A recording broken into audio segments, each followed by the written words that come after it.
Hello everyone, welcome back to your పాఠశాల. Every Saturday వచ్చేస్తామని మీకు తెలుసు. మరి ఈ సాటర్డే ఏంటంటే learn English from movies part 2. A movie అనుకుంటున్నారా? జిమ్ క్యారీ నటించిన the true man show. The true man show గురించి నేను ఇంట్రడక్షన్ ఇవ్వవసరం లేదండి. మీరు ఒకసారి నా క్లాస్ అయిపోయిన తర్వాత ఒకసారి గూగుల్ చేసుకోండి, లేకపోతే బ్రౌజ్ చేసుకోండి. అసలు ఆ మూవీ అంటే ఏంటో మీకు తెలుస్తుంది. But before that, the true man show అనే మూవీ దేని గురించి రివాల్వ్ అవుతుంది మొత్తం అంతా, మూవీ అంతా, అసలు what's the subject of movie అనేది నేను ఇప్పుడు డిస్కస్ చేస్తాను మీతో. ఓకేనా అండి? బట్ బిఫోర్ దట్, ఇక్కడ మీరు ఈ పోస్టర్ చూస్తే ఈ పోస్టర్ లోంచే చాలా మనకి నాలెడ్జ్ అండ్ సబ్జెక్ట్ రెండు వస్తాయి. చూడండి, ద ట్రూ మ్యాన్ షో అని పెట్టి ఇతను పైన చూస్తున్నాడు ఆకాశంలో. పైన ఏముంది ఆకాశంలో అనేది మీకు నా ఎక్స్ప్లెనేషన్ అయిపోయినాక తెలుస్తుంది. బట్ బిఫోర్ దట్, ఇది సినిమాటిక్ గా చూడకుండా మనకి ఎగ్జామ్ కి ఎక్కడి వరకు ఉపయోగపడుతుందో కూడా చూడండి. ఇది నా అడ్వైజరీ అండి అందరికీను. ఏదో సినిమా మూవీ ఎక్స్ప్లెయిన్ చేస్తున్నాడు సార్, ఎవ్రీ వీక్ మూవీ తీసుకొని వస్తున్నాడు అలా చూడకండి. అంత ఎగ్జామ్ ఓరియంటేషన్ లోనే చెప్తాను. దానికి 100% గ్యారంటీడ్ అండి. సో దీనిలో ఈ మూవీలో ఫస్ట్ ఆఫ్ ఆల్ కొన్ని క్యారెక్టర్స్ ని ఇంట్రడ్యూస్ చేస్తాను చూడండి అమ్మా. నంబర్ 1, ఇతని పేరు క్రిస్టాఫ్. నంబర్ 2, ఇంక నేను చెప్పవసరం లేదు, ట్రూమెన్. ఓకేనా అండి? మరి ఈవిడెవరు అంటే ట్రూమెన్ యొక్క గర్ల్ ఫ్రెండ్. ఆవిడ పేరు లారెన్ అండి. లారెన్. I repeat, Christoph. ఈయన ఉన్నారు కదా కళ్ళద్దాలు పెట్టుకొని, క్రిస్టఫ్. ఇతని పేరు ట్రూమెన్. జిమ్ క్యారీ గురించి చెప్పవసరం లేదు నేను. నెక్స్ట్ అండి, ఆ గర్ల్ ఫ్రెండ్ పేరు ఏంటంటే లారెన్. మరి ఈవిడ ఎవరంటే ఇక్కడ ఈ నైఫ్ పట్టుకున్నది చూసారా, ఈ డైసర్ అండ్ పీలర్. యా, ఈవిడెవరు అంటే ట్రూమెన్ కి వైఫ్ అండి.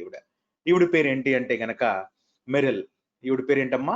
మెరిల్. సో ఇతను ట్రూమెన్, క్రిస్టఫ్, ట్రూమెన్ వాళ్ళ girl friend Lauren and Truman వాళ్ళ వైఫ్ మెరిల్. సార్, వైఫ్ ని ఇక్కడ పెట్టి ఇక్కడ గర్ల్ ఫ్రెండ్ మనం ఇంట్రడ్యూస్ చేస్తున్నారండి సార్. నో ప్రాబ్లం, వాళ్ళు లేరు కాబట్టి ఏమనుకోరు. ఇప్పుడు చూద్దాం. సో ఈ మూవీ అంతా, ద ట్రూ మెన్ షో అంతా ఈ 1, 2, 3, 4 క్యారెక్టర్స్ మధ్యనే రివాల్వ్ అవుతా ఉంటది మొత్తం అంతా. క్లియర్? సో ఇప్పుడు నేను వచ్చేస్తానండి, అసలు ఫస్ట్ పాయింట్ కి వచ్చేద్దాం. ఈ మూవీ దేని గురించి అంటే, ఈ ట్రూమెన్ అనే అతను ఉన్నాడు చూసారా, ఈ ట్రూమెన్ అనే అతను పుట్టినప్పటి నుంచి అతను టీనేజ్, తర్వాత అతను అడల్ట్ అయినాక అతనికి తెలియకుండా అతని చుట్టూ కెమెరాస్ పెట్టేసి అతన్ని లైవ్ టెలికాస్ట్ చేస్తాడు ఈ క్రిస్టఫ్ అనే ప్రొడ్యూసర్. కానీ ట్రూమెన్ కి తెలియకుండా అతను రెగ్యులర్ లైఫ్ అనుకొని నార్మల్ గా అందరితో ప్రవర్తిస్తున్నట్టే అందరితో బిహేవ్ చేస్తాడు. కానీ కానీ మనవాడు చేసిన స్కెచ్ ఏంటంటే, క్రిస్టఫ్ అనే అతను ట్రూమెన్ పుట్టినప్పటి నుంచి వాళ్ళ తల్లి గర్భం అంటే ఊంబులో అప్పటి నుంచి ఆ కెమెరాస్ తో అతను మానిటర్ చేస్తూ ఒక నార్మల్ పర్సన్ యొక్క సైక్ ఎలా ఉంటది, ఒక నార్మల్ పర్సన్ యొక్క బిహేవియర్ ఎలా ఉంటది అని చెప్పి మొత్తం ఇతని లైఫ్ అంతా టెలికాస్ట్ చేస్తా ఉంటాడు. అది తెలియని ట్రూమెన్ పాపం అతను నార్మల్ లైఫ్ అనుకొని జీవించేస్తా ఉంటాడు. దాని తర్వాత ఎదురయ్యే ట్విస్టే అసలు మూవీలో ట్విస్ట్. అది నేను చెప్పను. ఫస్ట్ ఆఫ్ ఆల్ మనం ఇంగ్లీష్ లోకి వెళ్ళిపోదాం. Okay, come on, welcome back to AR పాఠశాల. మరి ఇప్పుడు చూద్దాం. We're tired of pyrotechnics. First cinema, ఈ మూవీ మరి టెలికాస్ట్ అవ్వగానే ఫస్ట్ స్క్రీన్ ఏముంటదంటే, వీఆర్ టైర్డ్ ఆఫ్ పైరోటెక్నిక్స్. మనం ఈ పైరోటెక్నిక్స్, ఈ నార్మల్ ప్రపంచానికి మనం విసుగు చెందున్నాం అని ప్రొడ్యూసర్ ఇంట్రడక్షన్ ఉంటదన్నమాట. ఓకే, ఇంతకీ పైరోటెక్నిక్స్ అంటే ఏంటి? యా, ఏమండి, పైరో అనే రూట్ వర్డ్ ఎక్కడున్నా సరే దాని అర్థం ఏంటంటే ఫైర్, అంటే తెలుగులో నిప్పు అంటామమ్మా. ఏంటమ్మా? నిప్పు. ఇంతకు ముందు IBPS లో అంటే బ్యాంకింగ్ ఎగ్జామ్ లో, తర్వాత స్టాఫ్ సెలక్షన్ కమిషన్ ఎగ్జామ్స్ లో ఇప్పుడు దాకా పైర్ అనే దాని మీద ఏమైతే వర్డ్స్ వచ్చినా అన్ని తీసుకొచ్చాను చూడండి. Number 1 pyrotechnics, number 2 pyromania, number 3 pyrosis, number 4 empyrean. ఇది లేటెస్ట్ గా మరి IBPS ఎగ్జామ్ లో వచ్చిందండి. SBI PO లో అడిగిన క్వశ్చన్ ఇది. So pyrotechnics, pyromania, pyrosis, Empyrean అన్నిట్లో అబ్జర్వ్ చేశారా? పైరో, పైరో, పైర్ అంటే ఫైర్ ఉందన్నమాట. సో పైరో టెక్నిక్స్ అంటే మీకు తెలుసు కదండి, ఏంటంటే the art and science of preparing and using fire works. టపాసులు ప్రిపేర్ చేస్తుంటారు చూసారా శివకాశి తమిళనాడులో, ఆ ఫైర్ వర్క్స్ ని మనం పైరో టెక్నిక్స్ అంటాం. So Sivakasi is famous are known for pyro techniques అని మనం చెప్పుకోవచ్చు. And number 2 pyromania. మానియా అంటే క్రేజీగా ఉండడం అనమాట. సో పైరోమానియా అంటే an irrational fear to set destructive fires అన్నమాట. సో ఇది పైరోమానియా అంటే ఏంటంటే యాక్చువల్ గా ఇది 2 వర్డ్స్ మిక్స్ అయిపోయినాయి ఇక్కడ. నంబర్ 1 పైరోఫోబియా. పైరోఫోబియా అంటే ఏంటండి అంటే an irrational fear of fire. అవునా అండి? మరి పైరోమానియా అంటే ఏంటంటే టు సెట్ డిస్ట్రక్టివ్ ఫైర్స్. మనకి సర్కస్‌లో అట్లా చూస్తాం గదండీ! అని జెప్పి మరి నిప్పు వెదజల్లుతూ ఉంటారు. ఆ కండిషన్‌ని పైరోమానియా అంటాం. ఆ పర్సన్‌ని పైరోమానియాక్ పర్సన్ అంటాం. సో, పైరోమానియా అంటే టు సెట్ డిస్ట్రక్టివ్ ఫైర్స్. పైరోఫోబియా అంటే an irrational fear of fire. మరి పైరో టెక్నిక్స్ అంటే ఏంటంటే the art and science of preparing and using fire works. టపాసులు తయారు చేసే టెక్నిక్ అన్నమాట. నెక్స్ట్ పైరోసిస్ అంటే ఏంటంటే అప్పుడప్పుడు మనం ఏమన్నా మషాలా గాని, ఏమన్నా ఎక్కువగా తిన్నప్పుడు అబ్బా!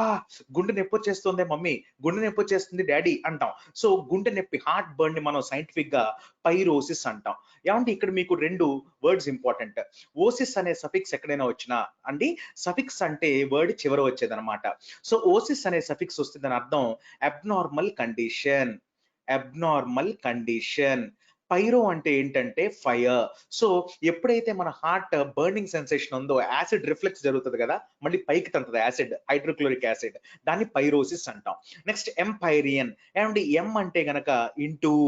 ఎం అనే ప్రిఫిక్స్ ఎక్కడైనా వస్తే ఇంటూ అని. పైరో అంటే గనక ఫైర్.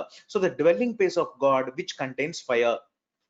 గ్రీక్స్, రోమన్స్ ఒక ఫిలాసఫీని నమ్ముతారు. ఏంటంటే మనం చనిపోయినాక ఎంపైరియన్ అనే కింగ్డమ్‌కి వెళ్తాం మనం అని. అంటే దాని అర్థం ఎక్కడో దూరంగా కనపడుతుంది చూసావా భగభగమండే ఒక ప్లేసు, నిప్పులు వెదజల్లుతోంది. అక్కడ దేవుడు ఉంటాడంట. మనం అందరం అక్కడికెళ్ళాలంట అని అనుకుంటూ ఉంటారు. సో, ఎంపైరియన్ అంటే an imaginary place where it is thought that God resides there and the place has fire.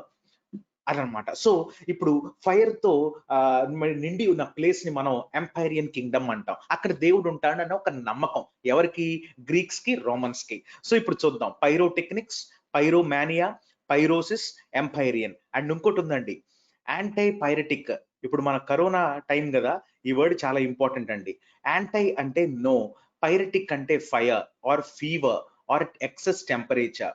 అంటే ఎక్కువ టెంపరేచర్ రైజ్ అవ్వకుండా తీసుకునే మాత్రలనే మనం యాంటీ పైరటిక్ డ్రగ్స్ అంటాం. ఎగ్జాంపుల్ మన పారాసెటమాల్. ఓకేనా అండి? కరోనా వస్తుంది. లేకపోతే కరోనా సింప్టమ్స్ ఉన్నాయి. కొంచెం ఫీవరిష్‌గా ఉంటే మనోళ్ళు పారాసెటమాల్ యేసుకుంటారు. దాన్ని మనం యాంటీ పైరటిక్ అంటాం. మరి నొప్పి తగ్గించే డ్రగ్స్‌ని అనాల్జెసిక్ డ్రగ్స్ అంటాం. ఏమండి? నొప్పి తగ్గించే డ్రగ్స్‌ని ఏమంటాం? అనాల్జెసిక్ డ్రగ్స్ అంటాం. దీంట్లో ఆల్జెస్ అంటే పెయిన్, యాన్ అంటే నో.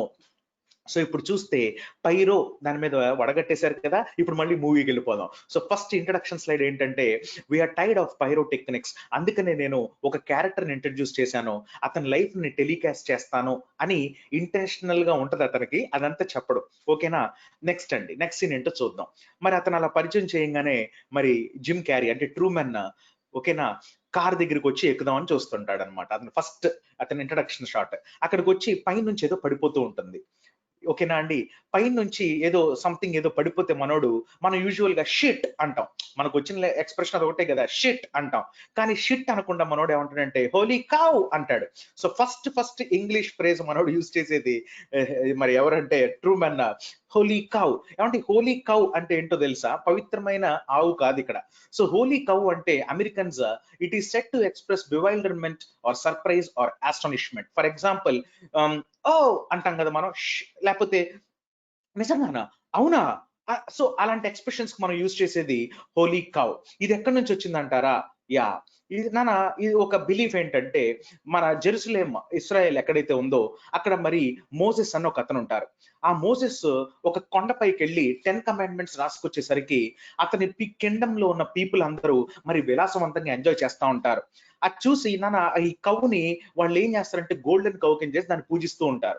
అక్కడేమో మోసెస్ ఎళ్లి అక్కడ విగ్రహాలను ఎవరు పూజించొద్దని చెప్పి 10 కమాండ్‌మెంట్స్ 10 ఆజ్ఞలు తీసుకొనొస్తే వీళ్ళందరూ ఇలా ఎంజాయ్ చేసే కొద్దీ మనోడు మోసెస్ చూసి ఒక్కసారి కౌ వెనక చూసి హోలీ కౌ అంటాడు ఇలాగ. అంటే అతను షాక్ అయ్యాడు కాబట్టి ఆ ఎక్స్‌ప్రెషన్ హోలీ కౌ అని అమెరికన్స్ దాన్ని ఒక బైబిలికల్ టర్మ్ అన్నమాట. నిజ జీవితంలో వాడతారు. మరి ఇక్కడ ఈ మూవీలో మన ట్రూమన్ చేత కూడా వాడించారు. హోలీ కౌ అంటే షాక్ అవుతాడు. ఇంతకీ ఏది చూసి షాక్ అవుతాడు? అది చెప్పకముందు ఇంకా కౌతో మనకి ఎగ్జామ్స్‌కి ఏమేమి ఎక్స్‌ప్రెషన్స్ యూజ్ అవుతాయో చూద్దాం. Holi cow number 2 till the cows come home. ఒకడు లవ్ లెటర్‌లో రాసాడంట. ఏమనంటే I will love you till the cows come home. ఏమండి పొద్దున్నే ఆవులు బయటికెళ్ళిపోతాయి. మళ్ళీ సాయంత్రం బర్రెలు గాని, దూడలు గాని ఏదో ఒకటి. మళ్ళీ సాయంత్రం ఎప్పుడుకో వస్తాయి. అది ఇంటికి ఎప్పుడు వస్తాయో మీకు తెలీదు. మొత్తం మేసి పొలాలంతా మేసి ఎప్పుడొస్తాయి. అవునా? మరి ఇప్పుడు చూడండి ఎప్పుడు వస్తాయో తెలియదు కాబట్టి షార్ట్ టైమా లాంగ్ టైమా అంటే లాంగ్ టైం. అందుకనే I will love you till the cows come home అంటే నేను లాంగ్ టైం నిన్ను ప్రేమిస్తూ ఉంటాను. సో లాంగ్ టైం అనే దానికి లేకపోతే అన్‌డిఫైన్డ్ అమౌంట్ ఆఫ్ టైం అనే దానికి బెస్ట్ ఇడియం ఏంటంటే till the cows come home. ఇప్పుడు దాకా 5 టైమ్స్ కంటిన్యూస్‌గా రిపీటెడ్‌గా అడిగిన క్వెషన్ అండి ఇది. మన సీజీఎల్ కంబైన్డ్ గ్రాడ్యుయేట్ లెవెల్ అని ఉంటది కదా! ఆ ఎగ్జామ్‌లో till the cows come home అంటే దాని అర్థం ఏంటంటే for an undefined amount of time or for a long period of time. So till the cows home. Holy cow అంటే expression, shocking expression. Till the cows come home అంటే for a long time. మూడోది to have a cow. చూసారా అండి? Cow నుంచి మనం చాలా ఉత్పత్తులు తీసుకుంటాం.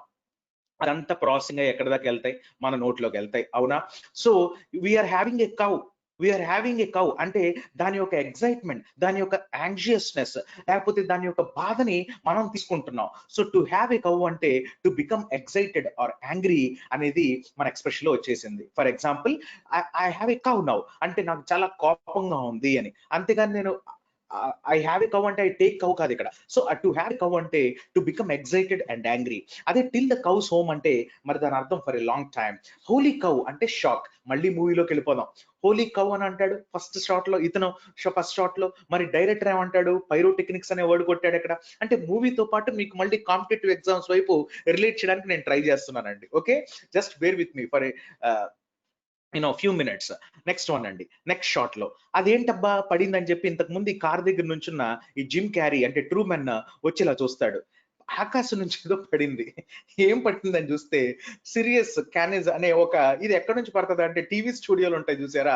ఆ టీవీ స్టూడియోలో ఉంటాయి ఇవన్నీ. మనోడికి డౌట్ వస్తుంది, ఇదేంటి ఇది పై నుంచి పడింది ఏంటి? సంథింగ్ ఈజ్ హ్యాపనింగ్ అని. సో చూస్తాడు. తర్వాత మళ్ళీ ఏం చేస్తా అంటే కార్ తీసుకొచ్చి అక్కడ పార్క్ చేసి ఒక బుక్ స్టాల్ కి వెళ్తాడు, బుక్ షాప్ కి.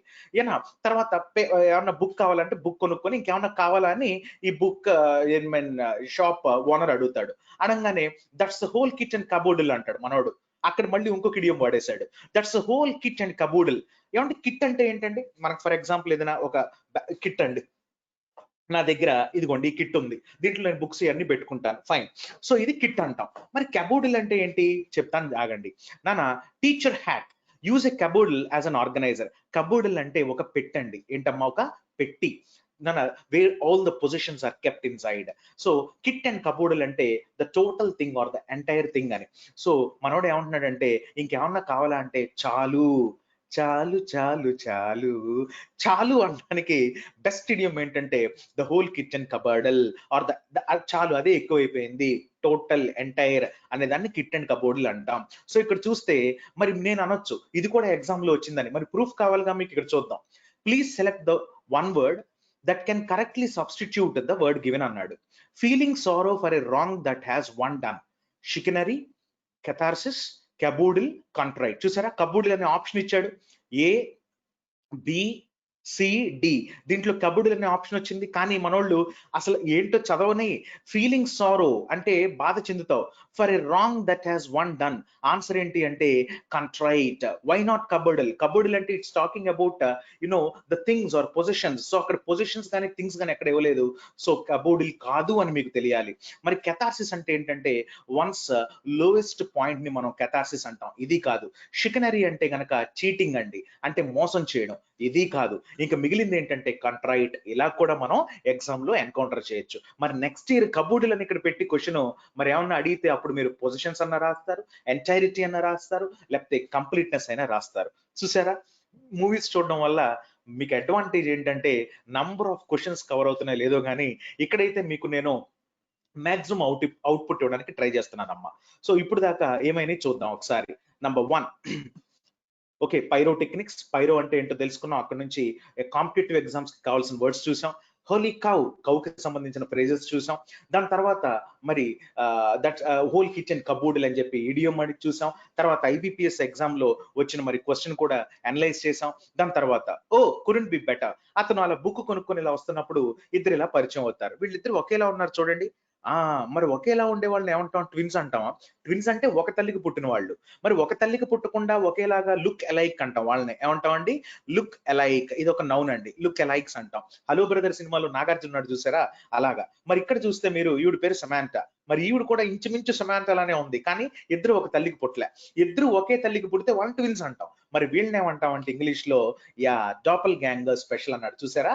సో ఎంత బ్యూటిఫుల్ ఇంగ్లీష్ అండి, డాపల్ డాపల్ గ్యాంగర్. సో డాపల్ గ్యాంగర్ అంటే ఏంటంటే లుక్ ఎలైక్ అనమాట, అంటే ఒకేలాగా కనపడే వాళ్ళని మనం డాపల్ గ్యాంగర్ అంటాం.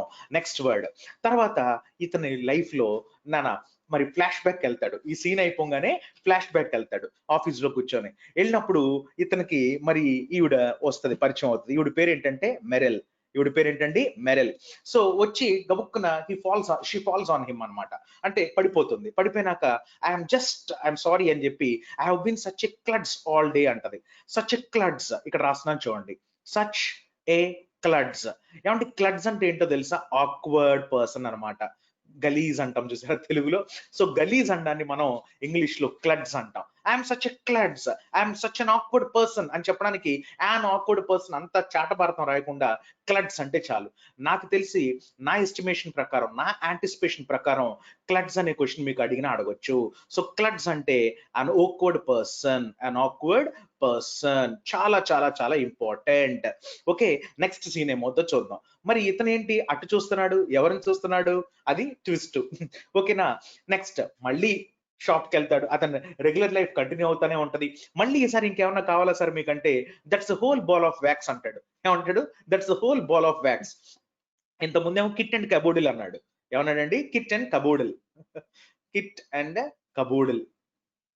మరి ఇప్పుడు ఏమంటున్నాడు, హోల్ బాల్ ఆఫ్ వ్యాక్స్ అన్నాడు. ఈ రెండు ఒకటే, ఈ రెండు ఒకటే. ఇతను కూడా ఇడియమ్స్ చదువుకొని వెళ్ళినట్టున్నాడు మూవీకి. సో ఏంటంటే చెప్తాను చూడండి. మూన్ మనకు కనపడుతుంది కదండి, ఇది ఫస్ట్ క్వార్టర్ వ్యాక్సింగ్ క్రెసెంట్ అంటాం. వ్యాక్సింగ్ అంటే మైను లాగా అది మొత్తం మనకు కనపడుతుంది అనమాట, వ్యాక్స్ ఉన్నట్టు, డిపాజిట్ అయినట్టు. సో ఇక్కడ చూద్దాం, ఇది హాఫ్ వ్యాక్స్, ఇది 3/4 వ్యాక్స్, ఇక్కడ ఏంటండి నో వ్యాక్స్, మళ్ళీ ఇక్కడ 1/4 వ్యాక్స్ వచ్చింది, ఇక్కడ హాఫ్ వ్యాక్స్, ఇక్కడ 3/4 వ్యాక్స్, ఇక్కడ ఫుల్ వ్యాక్స్. అంటే నానా the full bag of wax అంటే దాని అర్థం ఏంటి అంటే గనక, లేకపోతే full or whole ball of wax అంటే బాల్ షేప్ లో ఉందా మూన్, అంటే కంప్లీట్ అయిపోయిందా ఫుల్ మూన్, అంటే చాలు చాలు చాలు చాలు. చాలు అనడానికి మళ్ళీ హోల్ బాల్ ఆఫ్ వ్యాక్స్ అనొచ్చు. సో చాలు ఆర్ కంప్లీట్ ఆర్ ఫుల్ అనడానికి రెండు ఇడియోమెటిక్ ఎక్స్ప్రెషన్స్ గుర్తుపెట్టుకోండి, కిట్ అండ్ కబూడిల్ లేదా whole ball of wax. Next one తర్వాత మళ్ళీ డ్రీమ్స్ లోకి వెళ్తాడు. అతను ఏంటంటే ఆఫీస్కి వెళ్తాడు, బుక్ స్టాల్కి వెళ్తాడు, డ్రీమ్స్ లోకి వెళ్తుంటాడు.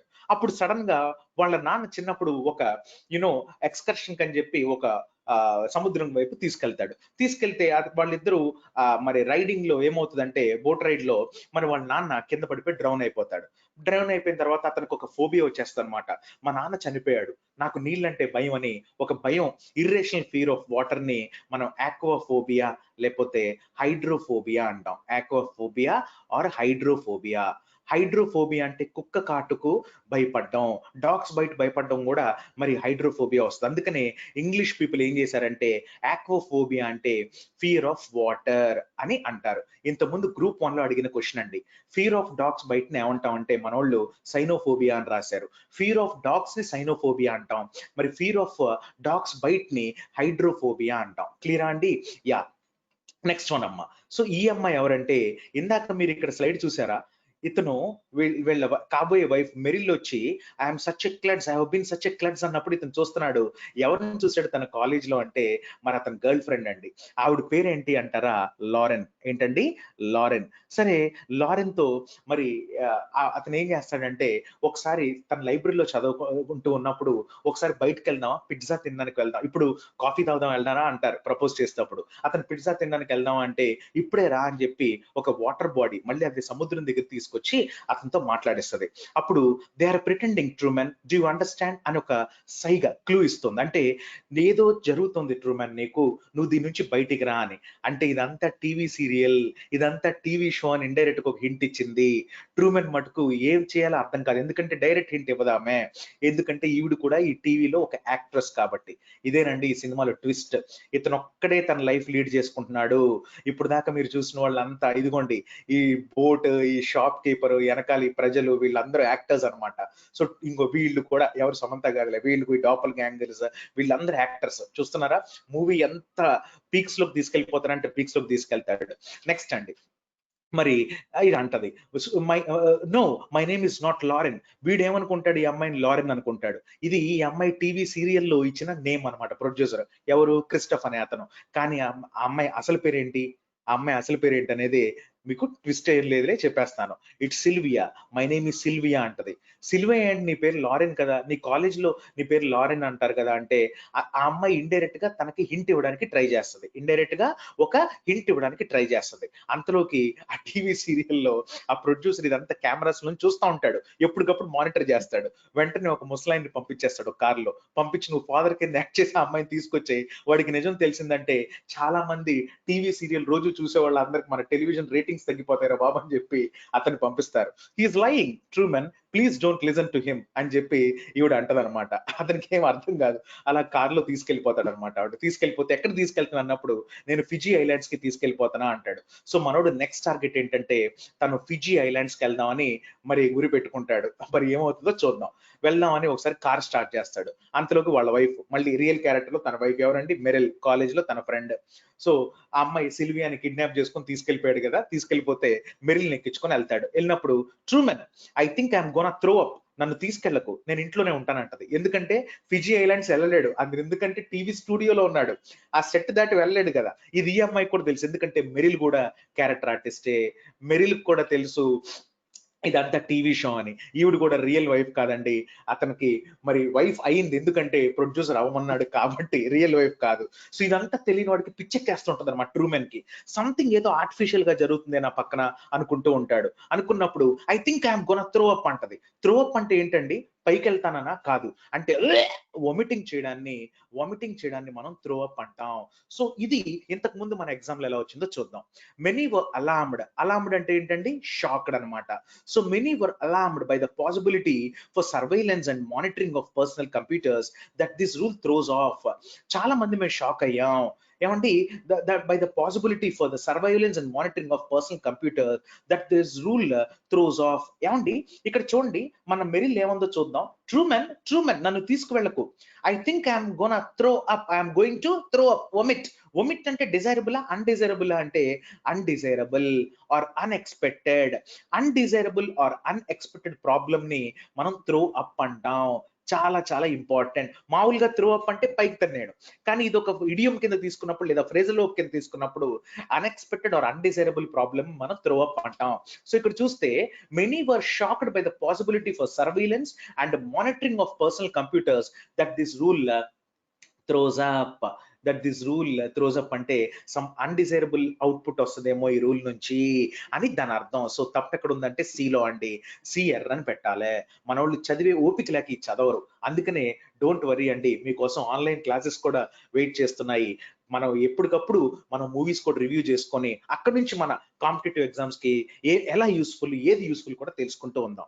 మన నెక్స్ట్ సీన్కి వెళ్ళిపోతాం. చూడండి, all natural cocoa beans from the upper slopes అని మళ్ళీ ఇంటికి రాగానే మరి ఏం చేస్తుందంటే, ఇది చూపిస్తుంది, నీకు కాఫీ కావాలా ఒకసారి, it's made of all natural cocoa beans అని అంటది. మనోడికి అర్థం కాదు, ఏంటి నాకు అసలు ఈ లోకం అంతా ఆర్టిఫిషియల్ గా కనబడుతుంది, నేను అసలే బాధలో ఉంటే, ఫిజీ ఐలాండ్స్కి వెళ్ళలేక బాధలో ఉంటే, ఈవిడేంటి ఇది పబ్లిసిటీ చేసుకుంటుందంటే, ప్రొడ్యూసర్ చెప్తాడనమాట ఈవిడికి, ఇలాంటి ఐటమ్స్ అన్ని నువ్వు పబ్లిసిటీ ఇస్తే మన ఆడియన్స్ కొనుక్కుంటారు అవి అని, ఎందుకంటే అది టీవీ షో కదా. అట్లా ఆవిడ పబ్లిసిటీ చేసుకుంటూ ఉంటది. వీడికేమో అర్థం కాదు, నేనేమో సీరియస్ గా ఇంటికి వచ్చి ఫిజీ ఐలాండ్స్కి వెళ్ళాక బాధపడుతుంటే ఇదేంటి కోకో థింగ్ చూపిస్తుంది అని. అట్లా జరుగుతూ ఉంటది. దాని తర్వాత అప్పుడు తెలుస్తుందండి మనకి, ఇదిగోండి ఇతనే ప్రొడ్యూసర్ అని. Where we will find the world's greatest televisionary అని, ఇతని పేరు క్రిస్టోఫ్ అని ఇంట్రడక్షన్ ఇవ్వడం మొదలు పెడతారు. సో సినిమా క్లైమాక్స్ లోకి వస్తున్నాం, జాగ్రత్తగా చూడండి. Okay, this is the Seahaven island Christof అని చెప్పి పరిచయం చేస్తారు. Okay, so hold on to your hats అంటారు. So hold on to your hats అంటే ఇంత ముందు యూపీఎస్సి అసిస్టెంట్ కమాండెంట్ లో వచ్చిన క్వశ్చన్ అండి. Hold on to your hats అంటే, ఫర్ ఎగ్జాంపుల్ నువ్వు హ్యాట్ పెట్టుకొని నుంచున్నావు, సడన్ గాలి వచ్చింది అన్న, గట్టిగా ఇలా పట్టుకొని కూర్చోవాలి, లేకపోతే నీకు దాని క్యాప్ ఎగిరిపోతుంది, అవునా. So hold on to your hats అంటే జాగ్రత్తగా ఉండు, be cautious, be cautious or be careful, ఏదో రాబోతుంది అని. సో ఒక అతను మన టీవీలో చూపిస్తుంటారు కదండి, మన బిత్తిరి సత్తిలాగా, అలాగా ఒక అతను మన టాక్ అని ఉంటది అనమాట. దాంట్లో ఏంటంటే ఒక ఇంపార్టెంట్ సీరియల్ గానీ, ఫేమస్ సీరియల్ గానీ, బాగా ప్రసిద్ధిగాంచిన సీరియల్ గానీ ఎక్స్ప్లెయిన్ చేయడానికి వస్తారు. అతను అంటాడు, సో ఇప్పుడు మీరు చూడబోతున్నారు ఈ వీక్ టెలి టాక్ లో అని చెప్పి, hold on to your hats అంటాడు. So hold on to your hats అంటే be careful, something is about to come అని. ఏంటండి? Something is about to come, something is about to come అని అంటాం. So next scene చూద్దాం. అదే the true man show అని చెప్పి, చూసారా ఇక్కడ ఇంట్లో ఏమో ఇతను న్యాచురల్ గా బిహేవ్ చేస్తున్నాడు, వీళ్ళకేమో ఇది కామెడీ అయిపోయింది, ఇదేమో ట్రూ మ్యాన్ షో అనికే నయింది. సో ఇదిగోనండి, ఇదేనండి ఆర్టిఫిషియల్ ఐలాండ్ లాగా క్రియేట్ చేస్తారు దానికి. ఓకేనా? Man made structure. దీంట్లో పాపం ట్రూ మ్యాన్ ఉంటాడు, వాడు ఇదే లైఫ్ అనుకుంటాడు, ఇదే లైఫ్. కానీ మూవీ లాస్ట్ కి వచ్చేసరికి మెసేజ్ ఉంటుంది చూడండి. ఆ మెసేజ్ ఏంటో నేను చెప్తాను. I was on pins and needles the entire time అంటాడు. ఏంటంటే అది I was on pins and needles the entire time. ఇతనే ఆ టెలి హోస్ట్ అనమాట. ఇతను ఈ సీరియల్ ఆ టాపిక్ ఎంచుకొని చెప్తా ఉంటాడు. I was on pins and needles అంటే పిన్స్ నీడిల్స్ గుచ్చుకుంటే చాలా మనకి యాంగ్షియస్ గా ఉంటది, అవునా? టెన్షన్ ఉంటది. సో టెన్షన్ కి మంచి ఇడియం ఏంటంటే పిన్స్ అండ్ నీడిల్స్. ఈ మూవీ చూస్తే చాలండి మీకు 50% ఇడియమ్స్ కవర్ అయినట్టే ఎగ్జామ్స్ లో. Pins and needles. అతను మొత్తం వీళ్ళందరి గురించి ఎక్స్ప్లెయిన్ చేస్తాడు. No, I think we're gonna want to localize the storm. ఇప్పుడు ఏమవుతుందంటే మనాడు తెలుసుకుంటాడు, సో ఇదేదో ఆర్టిఫిషియల్ గా ఉంది, నన్ను ఆర్టిఫిషియల్ ఇది బంధించారే అని చెప్పి మనోడు దీని నుంచి బయటికి రావాలని ట్రై చేస్తాడు. ట్రై చేసి ఇంటి నుంచి ఎస్కేప్ అవుతాడు. ఎస్కేప్ అయ్యి నీళ్లు కూడా ఆర్టిఫిషియల్ సెట్టింగేనండి. మనోడు ఒక పడవ తీసుకొని వెళ్ళిపోతా ఉంటాడు. ఓకేనా? ఇదిగోనండి, ఈ పడవలో వెళ్ళిపోతూ ఉంటాడు. ఎక్కడికి? ఫిజీ ఐలాండ్స్కి వెళ్ళిపోతుంటాడు. ఎందుకు? వాళ్ళ గర్ల్ ఫ్రెండ్ సిల్వియాని కలవడానికి. అంటే తన జీవితంలో ఆర్టిఫిషియల్ థింగ్ నుంచి బయటికి, అంటే ట్రూత్ ని వెతుకుదాం అని చెప్పి బయటకు వస్తాడు. కానీ బయటకు వచ్చేటప్పుడు ఎన్ని కష్టాలన్నా పర్లేదు, నేను నా ట్రూత్ కోసం నేను బయలుదేరుతాడు. కానీ మూవీలో మీకు ఇంకా నాలెడ్జ్ కావాల్స్తే, no, I think we're gonna want to localize the storm అని చెప్పి ఇక్కడ ఏమన్నాడు చూడండి, దేర్ షీ బ్లోస్ అని. ఈ ప్రొడ్యూసర్ చూస్తూ ఉంటాడు, వాడు వాటర్ లో ఎస్కేప్ అవుతున్నప్పుడు. అప్పుడు ఏంటంటే ఈ ప్రొడక్షన్ టీం ఉంటది కదా, వీళ్ళు ఏం చేస్తారంటే, మరి ఆర్టిఫిషియల్ వాటర్ బాడీలో వెళ్తున్నాడు కాబట్టి మనోడు థండర్స్, లైట్నింగ్ అన్ని వేస్తే మనోడు భయపడి వెనకాలకు వచ్చేస్తాడు. వెనకాలకు వస్తే మళ్ళీ అతను న్యాచురల్ ఇది ఈవెంట్స్ మనం రికార్డ్ చేయొచ్చు అంటాడు. అని చెప్పి నన్ను ఏమంటాడంటే, లోకలైజ్ ద స్టార్మ్ అంటే స్టార్మ్ ని హెవీగా చేసేద్దాం, దాంతో మనోడు భయపడి వచ్చేస్తాడు. కానీ ఇక్కడ ఏమన్నాడు చూడండి, దేర్ షీ బ్లోస్ అన్నాడు. స్టార్మ్ అనేది మాస్కులిన్ జెండర్ వస్తుందా, ఫెమినైన్ జెండర్ వస్తుందా అంటే, చూడండి అమ్మ, నౌన్స్ లోంచి మధ్యన మీకు గ్రామర్ తీసుకుంటే ఈ మధ్యన మీకు ఏమడుగుతున్నా అంటే జెండర్ మీద కూడా క్వశ్చన్స్ ఇస్తున్నాడు. For example, ship, jealousy, Hurricanes, storms, truth, justice. న్యాయ దేవుడు కాదు, న్యాయ దేవత. సో ఇవన్నీ ఎక్కడొచ్చినా సరే మనకి ఇవి ఫెమినైన్ జెండర్ కింద తీసుకుంటాం, అంటే ఆడ జెండర్ ని తీసుకుంటాం. అందుకనే షిప్ అంటే she's going on the sea అంటాం, కానీ he's going on the sea, it is going అనం. సో షిప్ ని షీ అంటాం, జలసీ గురించి తెలిపేదాన్ని షీ అంటాం, హరికేన్స్ ని షీ అంటాం, స్టార్మ్స్ ని షీ అంటాం. సో అక్కడ ప్రొడ్యూసర్ వాడిని, ఆ ప్రొడక్షన్ యూనిట్ లో ఉన్న అతన్ని ఆ స్టార్మ్ ఇంటెన్సిటీని లోకలైజ్ చేయమన్నాడు, పెంచమన్నాడు. కాబట్టి దేర్ షీ బ్లోస్ అని ఇలా తిప్పుతాడు అనమాట దాన్ని. సో దేర్ హీ బ్లోస్ అనలేదు, దేర్ షీ బ్లోస్ అన్నాడు. చూసారా? అలాగ మనోడు అతని ట్రూత్, అంటే అతని సిల్వియా, అతని లవర్ కోసం ఫిజీ ఐలాండ్స్ కి బయలుదేరతాడు. బయలుదేరుతూ ఉంటే మనోడు ట్రూత్ తెలుసుకుంటాడు. ఏంటి అంటే, ఆ చివరికి వెళ్ళేసరికి నాన్న మరి అక్కడ ఏం ఉండదు, ఒక గోడ ఉంటది. ఏముంటదండి? ఒక గోడ.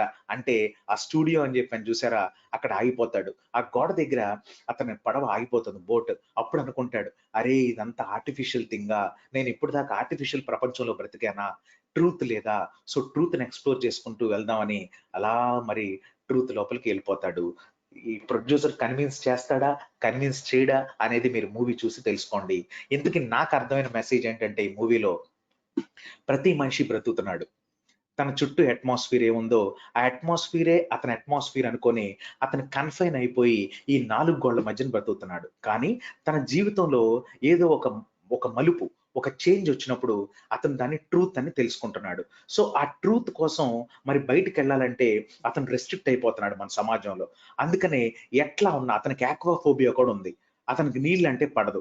సో ఫిజీ ఐలాండ్స్ కోసం వెళ్ళాలని అతను బోట్ ద్వారా కూడా ప్రయాణిస్తూ వెళ్ళాడు అంటే అతను ఎన్ని రెస్ట్రిక్షన్స్ వచ్చినా, ఎన్ని కష్టాలు వచ్చినా అతను తెగింపు అంటే తెగించుకొని వెళ్దాం అని చెప్పి అంత ధైర్యంగా, అంత కరేజియస్ గా ముందు వెళ్తాడు.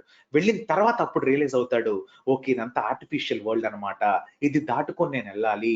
వెళితేనే అప్పుడు నా లైఫ్ కి ఒక మీనింగ్ అని చెప్పి ఎవరు కన్విన్స్ చేసినా ఆగకుండా మన అతని జీవితంలో ముందుకు వెళ్ళిపోతాడు. సో నేను మీకు ఇచ్చే మెసేజ్ ఏంటంటే, మనకి జీవితంలో మన చుట్టూ సంథింగ్ ఏదో కంట్రోల్ చేస్తుందని మనకు తెలుస్తది. అది తెలిసినా మీరేం చేస్తారంటే, అమ్మో నేను బయటికి రాలేను, చాలా కష్టాలు ఉన్నాయి, నాకు డిఫికల్టీస్ ఉన్నాయని అలానే అయిపోకూడదు. We're not suppose to get confined within the 4 walls అనమాట. That is not at all correct అండి. బయటికి రండి. నీకు ఏదైనా టఫ్ అనిపించిందా, ప్రాక్టీస్ చేయి, బయటికి రా. నువ్వు 4 గోడల నుంచి బయటకు వస్తే లైఫ్ అంతా చాలా కలర్ఫుల్ గా కనపడుతుంది. లేకపోతే నీ జాబే రెగ్యులర్ గా ఇదో నీ గోడలు, నీ కంప్యూటర్, నీ ఏసీ, నీ టీవీ, నీ ఫ్రిడ్జ్ అలానే ఉండిపోతాయి. నీకేం కావాలనుకున్నావో బయటికి రా, ఎక్స్ప్లోర్ చేసుకో. మధ్యలో రెస్ట్రిక్షన్స్ వస్తాయి, అబ్స్ట్రక్షన్స్ వస్తాయి, బయటికి రండి. అట్ ద సేమ్ టైం నేను చెప్పిన వీడియోలో ఇడియమ్స్, ఫ్రేజెస్, గ్రామర్ పాయింట్స్, ఆ నౌన్స్ ఏమైనా ఉంటే నోట్స్ రాసుకోండి. మళ్ళీ నెక్స్ట్ వీక్ తో ఇంకొక బ్యూటిఫుల్ మూవీతో మీ ముందుకు వస్తాను. అంతవరకు సెలవు.